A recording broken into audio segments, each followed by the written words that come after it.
حادي الركب اليماني ألا يا قاصد البيت الحرام. بسم الله الرحمن الرحيم. Assalamualaikum warahmatullahi wabarakatuh. Alhamdulillahilladzi habbabal hubbu lillah wassalatu wassalamu ala rasulillah wa ba'd. Sahabat Hazanah Tanah Suci yang dirahmati Allah, siapa yang pertama kali menutup Ka'bah dengan kiswah? Pertanyaan ini banyak sekali beredar di kalangan kita umat muslimin. Ada lagi pertanyaan, apa fungsi kiswah Ka'bah? Kemudian mengapa harus ditutupi? Selanjutnya, sejak kapan Ka'bah itu ditutupi dengan kiswah? Kapan kiswahnya diganti? Berapa tahun sekali kiswah itu diganti? Mari kita bedah bersama dalam Hazanah Tanah Suci. Ahibba'i fillah, kiswah atau kain hitam yang menyelimuti Ka'bah mengalami perubahan seiring dengan perkembangan zaman. Perubahan itu tidak hanya dari segi jenis kain dan warna kiswahnya saja, tapi juga dari segi siapa yang bertanggung jawab untuk menyediakannya. Juga ornamen-ornamen yang menghiasinya dan waktu pergantiannya. Kiswah adalah kain yang menutupi Ka'bah di Mekah. Kain ini biasanya diganti setiap tahun pada tanggal 9 Dzulhijjah, yaitu bertepatan ketika jamaah haji sedang melaksanakan ibadah wukuf di Arafah pada saat musim haji. Nama kiswah dalam bahasa Arab ini berarti selubung atau kain yang dikenakan pada kotak atau peti. Setiap tahun, kiswah lama akan diangkat lalu dijadikan beberapa bagian kecil dan dihadiahkan kepada beberapa pemimpin negara muslim, juga tokoh ulama dari berbagai macam negara Islam di dunia yang berkunjung ke Arab Saudi. Sahabat Hazanah Tanah Suci yang dirahmati Allah, siapa yang pertama kali menutup Ka'bah dengan kiswah? Jadi mulai dari zaman Nabiullah Ismail alaihissalam hingga Adnan bin Ud, yaitu buyut dari Nabi Muhammad, catatan sejarah yang valid menyebutkan bahwa orang yang pertama kali menyelimuti Ka'bah dengan kain adalah Raja dinasti Himyariyah dari Yaman, yaitu bernama Abu Karb al-As'ad. Di dalam kitab sejarah Ka'bah, Ali Hussein Al-Karbuti mengatakan, suatu ketika sang Raja As'ad ini bermimpi bahwa dirinya menutupi Ka'bah. Jadi dengan kata lain, kemudian beliau menunaikan mimpinya itu ketika beliau melintasi kota Mekah. Jadi setelah dirinya pulang dari sebuah peperangan di Yathrib sekitar tahun 220 sebelum Hijriah. Pada awalnya, sang raja ini menutup Ka'bah hanya dengan kulit dan kain kasar. Ada sebuah riwayat lain yang mengatakan bahwasannya saat itu sang raja juga menutupi Ka'bah dengan daun kurma dan melapisinya dengan bunga ma'afir yang begitu wangi.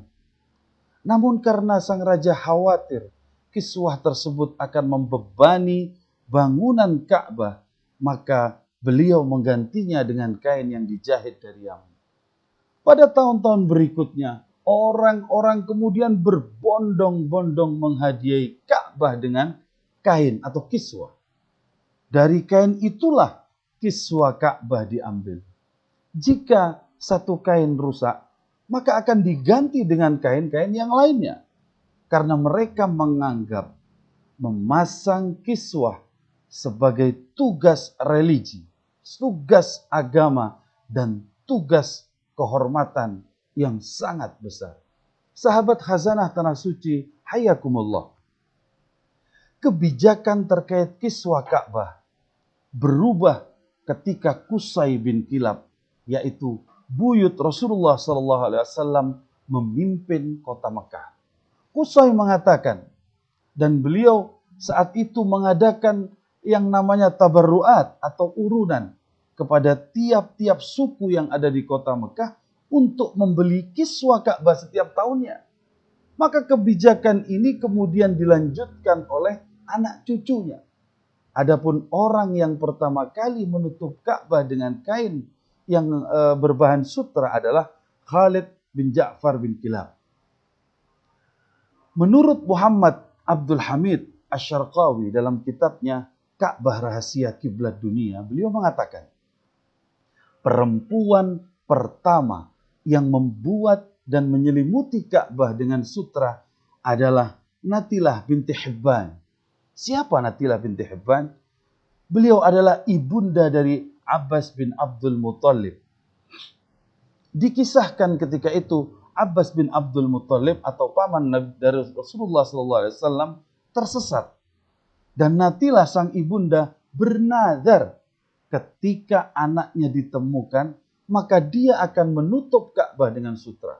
Alhamdulillah, qaddarallah, niatnya terwujud. Lalu dilakukanlah nazarnya. Rasulullah SAW adalah orang pertama yang menutupi Ka'bah dengan qabbati atau kain putih yang dibuat di Mesir. Saat Fathu Mekah atau saat pembebasan kota Mekah, Rasulullah SAW tetap mempertahankan kiswah lama yang digunakan pada zaman dahulu. Hingga seorang wanita yang tanpa sengaja membakarnya ketika mencoba memberi wangi-wangian dengan dupa, maka setelah itu Ka'bah ditutup dengan kain dari Yaman yang bergaris-garis putih dan merah. Itu pada zaman Rasulullah SAW. Kemudian pada zaman Khulafaur Rasyidin, Khalifah Abu Bakar As-Siddiq, Umar bin Al-Khattab, Utsman bin Affan, Ali bin Abi Thalib menyelimuti Ka'bah dengan kain putih juga sebagaimana Rasulullah SAW. Berbeda dengan Abdullah bin Zubair, beliau menutupinya dengan brokat yang berwarna merah. Pada masa Khulafaur Rasyidin, Umar bin Al-Khattab pernah memotong-motongnya dan membagi-bagikan kepada para jamaah haji yang hendak menggunakannya sebagai pelindung dirinya dari panasnya suhu kota Mekah pada saat itu. Sebagaimana yang disampaikan dalam kitab Sahih Bukhari, yaitu Babul Hajj nomor 1491, an Wasil atau dari Wasil dari Abu Wa'il berkata, aku duduk bersama Syaibah di atas sebuah kursi di dalam Ka'bah, lalu ia berkata, ini adalah tempat duduknya Umar radhiyallahu anhu. Yang dia berkata, sungguh aku berusaha keras untuk tidak meninggalkan benda kuning atau emas, ataupun benda putih yakni perak, kecuali aku akan membagikannya. Lalu aku katakan, kedua sahabatmu Rasulullah SAW, kemudian Abu Bakar As-Siddiq tidak pernah melakukan hal itu. Namun Umar radhiyallahu an berkata, mereka berdua adalah dua orang yang aku ikuti. Masya Allah, tabarakallah. Sahabat khazanah tanah suci, hayakumullah.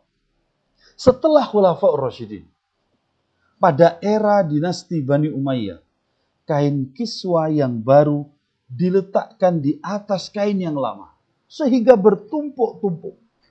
Hal ini terus berlangsung hingga periode Khalifah Al-Mahdi dari dinasti Abbasiyah.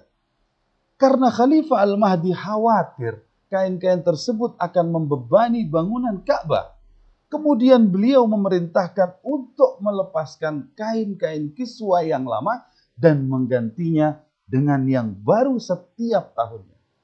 Sahabat khazanah tanah suci yang dirahmati Allah, pada pemerintahan Khalifah Abbasiyah, yakni Khalifah Al-Ma'mun, kain kiswah Ka'bah diganti 3 kali dalam setahun.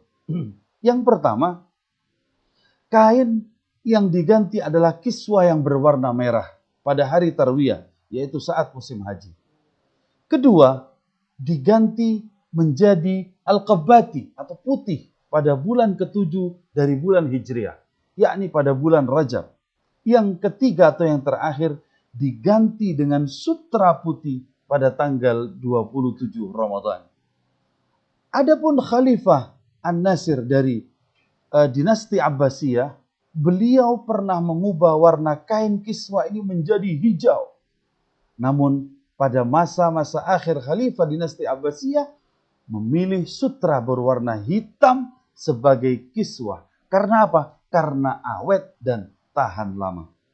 Sementara itu, Sultan dari dinasti Saljuk juga pernah membuat dan mengganti kiswah, lalu kemudian dilakukan oleh para raja dari penguasa Mesir. Setelah dinasti Abbasiyah mulai melemah, sebetulnya Mesir mendapatkan sebuah kehormatan untuk membuat kiswah sejak Khalifah Umar bin Khattab. Jadi selama menjadi khalifah, Umar bin Khattab setiap tahun beliau selalu mengirim surat kepada gubernur Mesir untuk membuat kiswah Ka'bah, yakni Qabati. Namun, seiring dengan berpindah-pindahnya ibu kota Mesir, maka tempat pembuatan kiswah pun semakin bertambah. Pernah di kota Fayum, kemudian pernah di Tanis, pernah di Qahirah, dan lain sebagainya. Ada seorang khalifah dari dinasti Fatimiyah di Mesir yang bernama Al-Mu'izz lidinillah pada tahun 362 Hijriah atau pada tahun 972 Masehi, beliau pernah memerintahkan untuk mendirikan tempat khusus pembuatan kiswah. Di mana? Di sebuah tempat yang bernama yakni Kharnafasi, yakni di Kairo, di dekat Kairo. Dia ingin kiswah yang dibuat lebih baik dari yang sebelum-sebelumnya. Maka kiswah itu kemudian dibuat dari sutra merah selebar 144 jengkal. 12 pita emas setiap sisinya. Dan masing-masing pita dihiasi hiasan emas sebesar buah utruj. Buah utruj itu jeruk yang sangat segar namun terbuat dari emas. Dan juga 50 permata sebesar telur burung dara. Ditambah permata-permata mahal, minyak wangi kasturi yang sangat wangi, dan tulisan kaligrafi ayatul Quran yang berkaitan dengan haji. Maka biaya yang dikeluarkan untuk membuat kiswah ini cukup besar. Masya Allah, tabarakallah. Begitulah cinta dan takdimnya para pemimpin Islam terdahulu kepada Baitullah Ka'bah. Ahibai fillah, sahabat Hazanah Tanah Suci yang dirahmati Allah. Kemudian kiswah yang sudah jadi tadi diserahkan kepada Bani Syaibah. Karena memang yang bertanggung jawab terhadap pengurusan Ka'bah ini adalah Bani Syaibah. Kemudian beliau, Bani Syaibah ini memasangkan kain kiswah yang baru ke Ka'bah dan menjual kain kiswah yang lama kepada jamaah haji sebagai berkah. Namun, kemudian hari setelah beberapa saat, hal itu tidak diperbolehkan lagi oleh otoritas kerajaan Arab Saudi. Karena dianggap syirik. Karena itu, akhirnya kain kiswah yang lama disimpan di Museum Haramain saat ini. Berada di mana? Di dekat Mikot Hudaybiyah. Di luar kota Mekah. Sahabat Hazanah Tanah Suci, hayakumullah. Pada tahun 1924, suplai kiswah Ka'bah dari Mesir sempat dihentikan. Karena Raja Abdul Aziz dari dinasti Al Saud, beliau mengambil alih pembuatan kiswah. Menurut Zainul Rafiq dalam kitabnya The Power of Ka'bah, beliau mengatakan keagungan Baitullah, yakni kitab ini mengungkap tentang keagungan Baitullah. Raja Abdul Aziz memerintahkan untuk membangun pabrik pembuatan kiswah di mana? Di daerah Ajyad.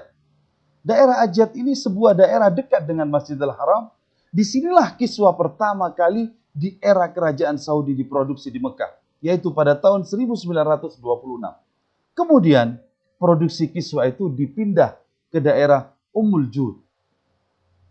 Selanjutnya, pada tahun 1935, pemerintah Mesir dan Arab Saudi membuat perjanjian terkait dengan produksi kiswah. Maka sejak saat itu hingga tahun 1963, produksi kiswah Ka'bah itu dilakukan kembali di Mesir. Baru setelah Arab Saudi membangun kembali pabrik kiswahnya, yakni pada tahun 1972, King Fahad bin Abdul Aziz yang saat itu menduduki posisi wakil ketua majelis kabinet dalam Menteri Dalam Negeri Arab Saudi di pemerintahan Raja Faisal, meletakkan batu pertama pendirian pabrik kiswah di pinggiran kota Mekah. Pabrik yang dibangun di atas lahan seluas 10 hektar itu diresmikan pada tahun 1977 atau pada masa pemerintahan Raja Khalid. Sahabat Khazanah Tanah Suci yang dirahmati Allah, kalaulah kita melihat saat ini ada lebih dari 240 orang dipekerjakan di pabrik kiswah ini. Berbeda dengan pabrik kiswah di era Raja Abdul Aziz. Pabrik yang dibangun pada masa Raja Fahad ini dilengkapi dengan peralatan yang sangat canggih dan modern. Tidak hanya kiswah, di pabrik ini juga diproduksi tirai bagian dalam Ka'bah dan juga kamar Nabi Muhammad SAW hingga saat ini. Kiswah Ka'bah membutuhkan 670 kg sutra berwarna hitam, 120 kg benang emas, dan 100 kg benang perak. Pada kain hitam tersebut dijahitlah ayatul Quran yang berkaitan dengan haji dan ornamen atau hiasan dengan benang yang berlapiskan emas. Ornamen atau hiasan dalam Ka'bah itu tidaklah bersifat permanen. Ia bisa diganti dengan memperhatikan hal-hal yang lebih baik. Maka proses pembuatannya mulai mewarnai, menenun, mencetak, kemudian membentuk kain tersebut dibuat dengan sangat hati-hati dan sangat teliti. Kenapa? Supaya hasilnya berkualitas dan sempurna. Adapun dana yang dipakai untuk membuat kiswah itu memang sangat besar. Mencapai 17 juta real atau setara dengan 66,3 miliar rupiah. Masya Allah, tabarakallah. Begitulah cinta para pemimpin Islam, pemimpin bangsa-bangsa Islam sejak dahulu sampai saat ini terhadap Baitullah. Semoga kita termasuk hamba Allah yang selalu cinta Allah dan Baitullah. Allahumma habibna al-hubbulillah wali baitillah, amin amin ya rabbal alamin. Aqulu ma tasma'un wal 'afwu minkum, thumma assalamu alaikum warahmatullahi wabarakatuh. يا حادي الركب اليماني ألا يا قاصد البيت الحرام